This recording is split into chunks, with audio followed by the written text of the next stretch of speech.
Ejjachiisee tuqxee nagaan taa'u akka faaniin ta'u duksee yoo irraan ba'u akka faaniin ta'u.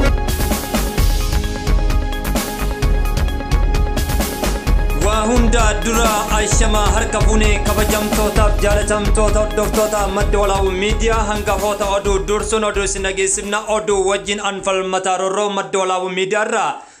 BRICS bara 2001 Brazil, Russia, India fi China faana biyyoota miseensa haaraa osoo hin dabalatin hundeeffamee booda Afrikaa keessa sarka kaawwachuu danda'ee jira. Maatiin hidhamtoota siyaasaa Oromoo rakkoolee garagaraaf saaxilamnee jira jechuudhaan komii isaanii kallattii adda addaatiin dabarfataa jiru.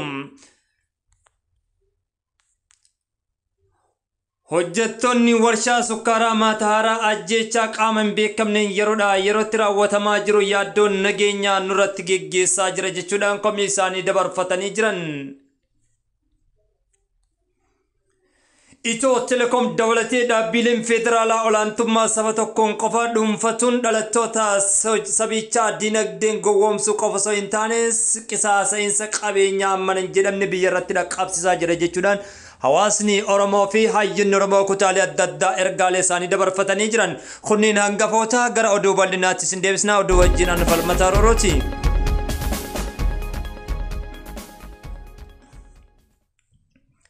BRICS bara 2001 Brazil, Russia, India fi China faana biyyoota miseensa haaraa osoo hin dabalatin hundeeffamuun isaa waa yaadatamudha. Boodarra Afrikaa kibbaa dabalatee gareen kun dhiibbaa warra dhiyaa mormuudhaaf hundeeffame. Kana malees hojii dhaabbilee faayinaansii kanneen akka IMF fi baankii addunyaa fooyyessuuf dinagdee biyyoota guddachaa jiraniif sagalee fi bakka bu'ummaa uumuuf mala jechuudhaan yaada isaanii kan dabarfatan hayyoota gameeyyii ardii Afrikaa irraayi.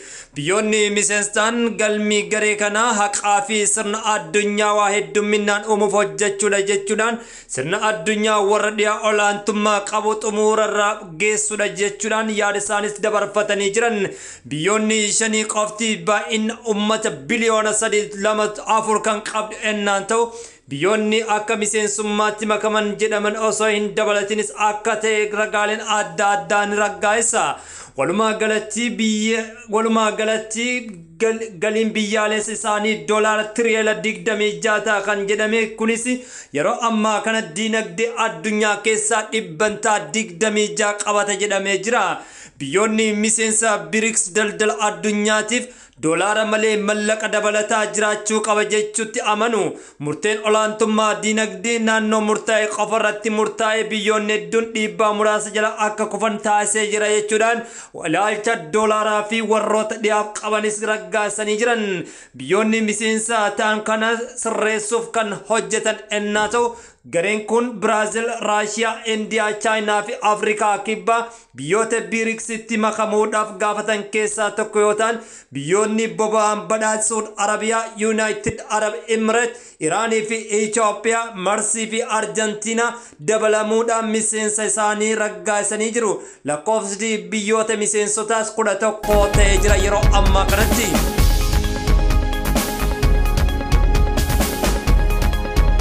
Maatiin hidhamtoota siyaasaa Oromoo rakkoolee garagaraaf saaxilamnee jira jechuudhaan rakkoo isaanii ibsachaa jiru.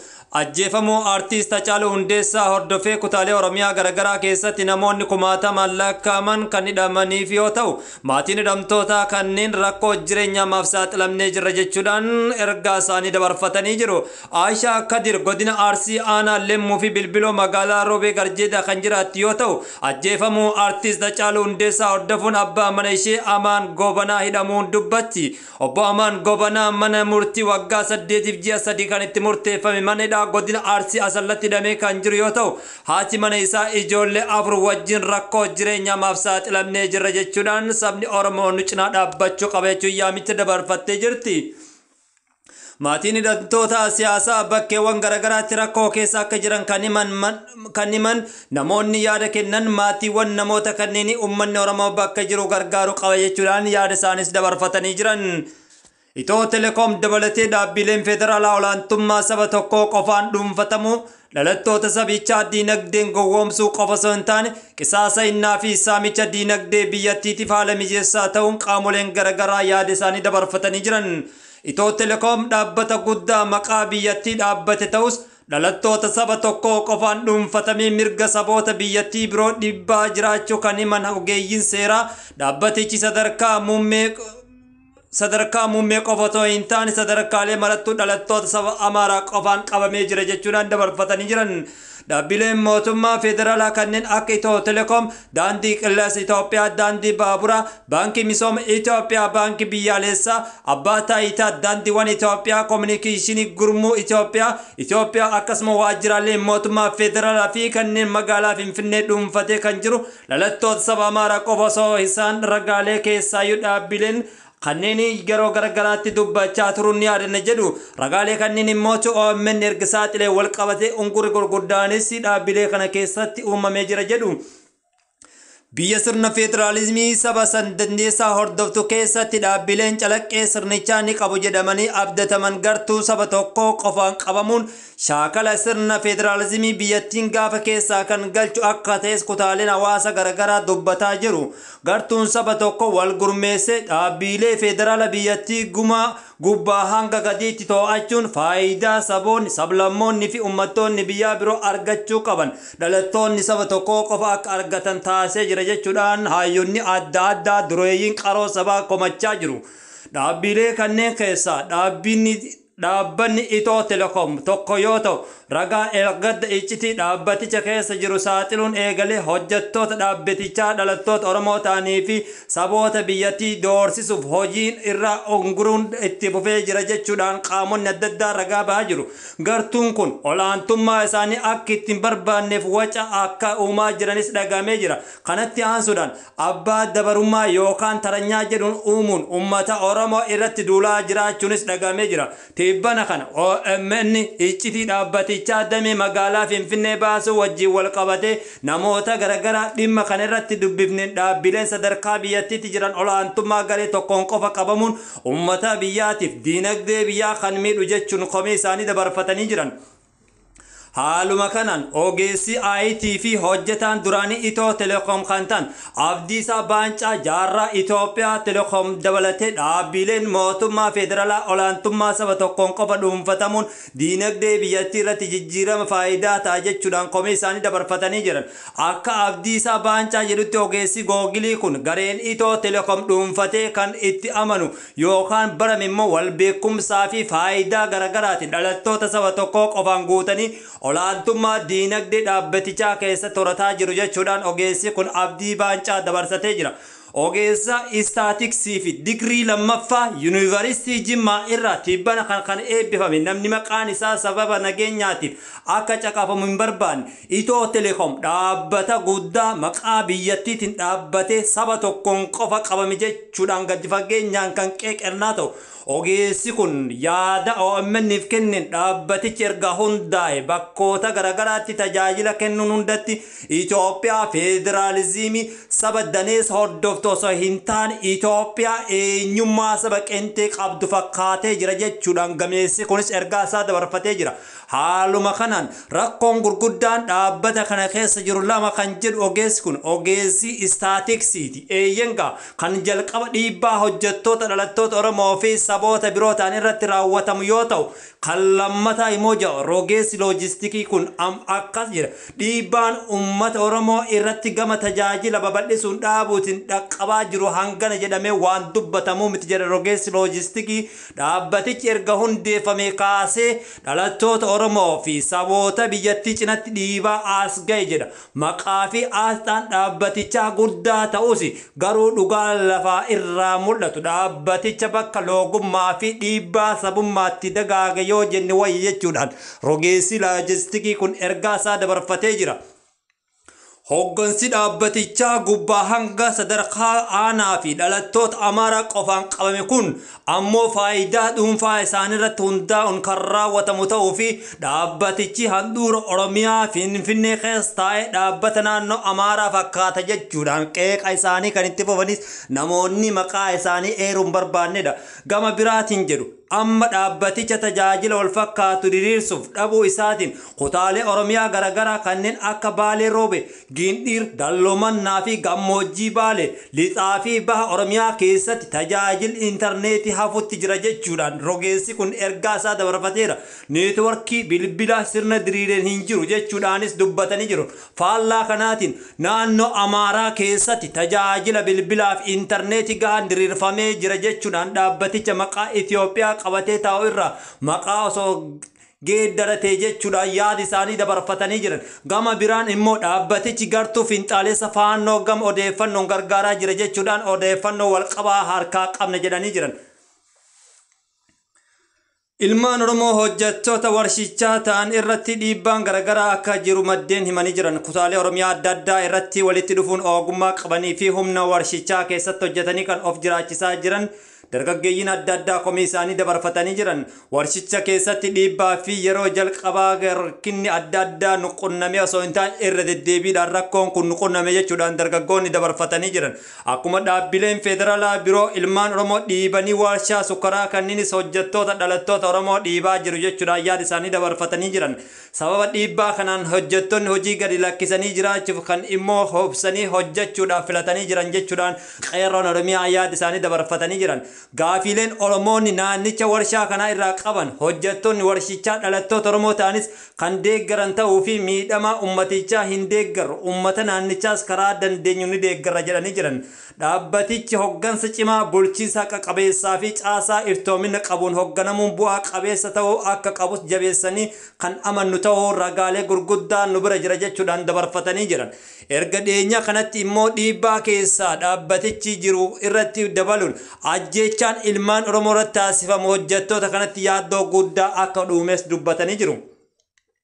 Baruma kana keessa namoonni sagalee haala hin beekamneen ajjeefamuu kan himan maddeenni abbaa fi ilmi warshicha keessa hojjechuuf of jiraachisaa turan ajjeefamuu wal qabatee honkorri gurguddaan warshicha keessa dhaqqabee jira jedhu.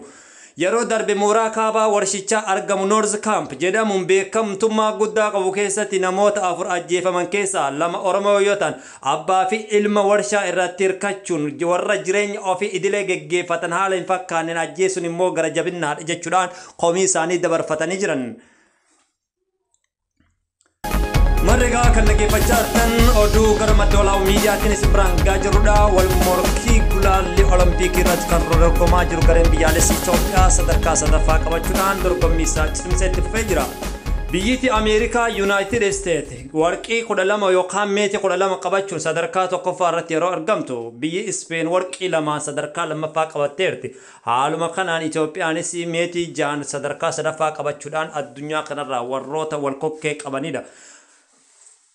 Shaampiyoonii atileetiksii addunyaa kan 2023 fiigicha meetira 1500 xumura dubartoota atileetiin Keeniyaadhaa Kiiping sadarkaa tokkoffaan innaa xumurtu warqee atileetii Itoophiyaa dirribee waltajjii argisiifteerti. Haaluma kanaan siifana sanis naasii argachuudhaan biyya Hoolaandiif sadarkaa sadaffaa baatee jirti. Waldorgommii gulaalli guyyaa har'aa geggeeffameen keessaayyuu fiigicha 5,000 kan geggeeffamaa ture yoo ta'u ramaddii tokkoffaa keessaa yoomiif qajeelcha daqiiqaa 13 fi maayikiroosekondii 32 sadarkaa tokkoffaa ramaddii isaa keessaa hoggabu. Haaluma kanaan immoo Birhaanuu Araggaa'oo sa'aatii 13:33 sadarkaa lammaffaa boodaan gulaalli jalqabaa keessaa darbuu danda'ee jira. Haaluma kanaan gulaalli kana keessatti kan ramadaman tokkoffaa bahuudhaan Hagos Gabrahiyoot 13:36 ramaddii isaa keessaa gulaalli itti aanutti darbuuf meetira 5,000 irratti dorgomtoota gulaalli'aaf darban ta'uudhaan beekamanii jiran.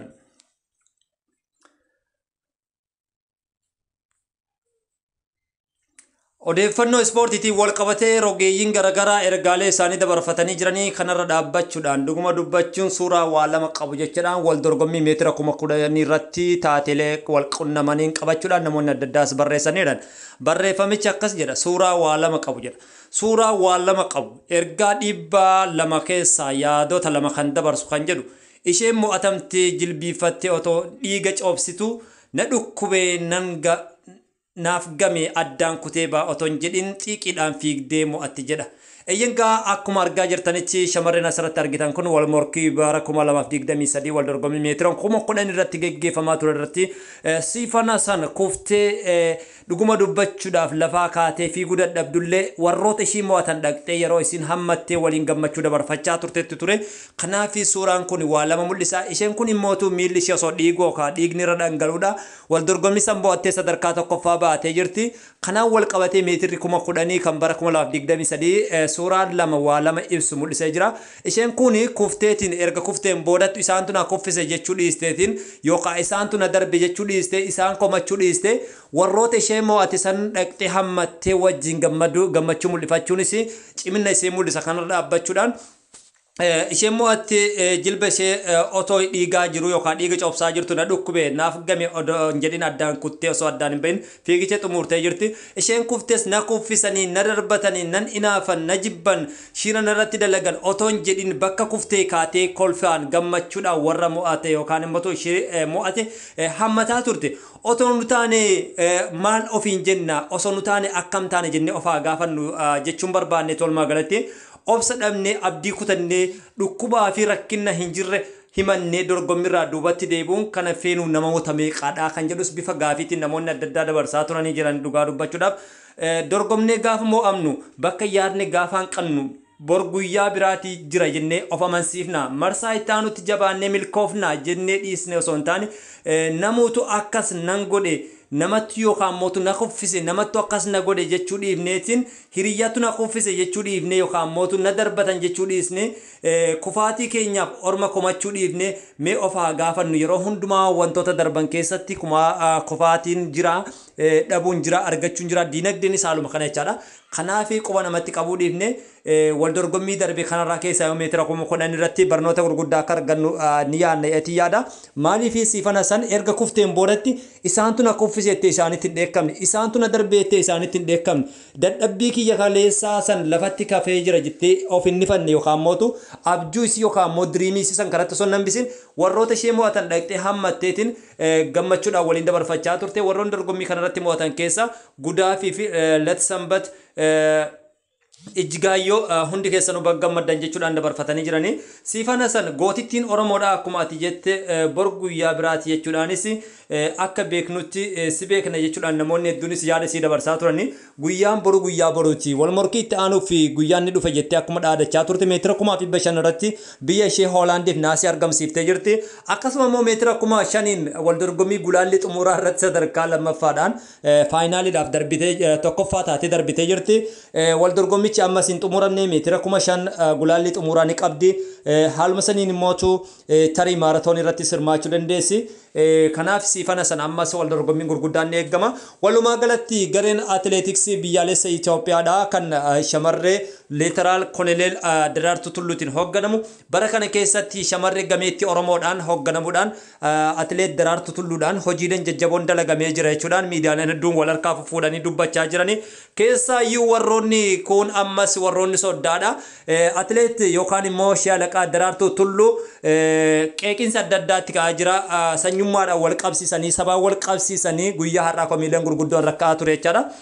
Atileet Daraartuu Tulluudha ijoollee keenya ijoollee warroota Amaaraa sabaan Amaaraa ta'an hin fiiksifne Oromoo fi warroota Tigrootaa fi san kan jedhu komiileen adda addaa darbaa ture. Kuni dhuguma dirree irra jira kan jedhuu fi wal morkii irratti argaa jirtan jennee yaadna. Keessaayyuu atileetiin Daraartuu Tulluu erga gara Oloompiikitti dhuftee hojiileen gaggaariin dalagamee jira. Gara Federeeshinii Atileetiksiitiin jijjiiramni gurguddoon dhufeera. Ijoollee guddattoota haarawaa fiddee jirti.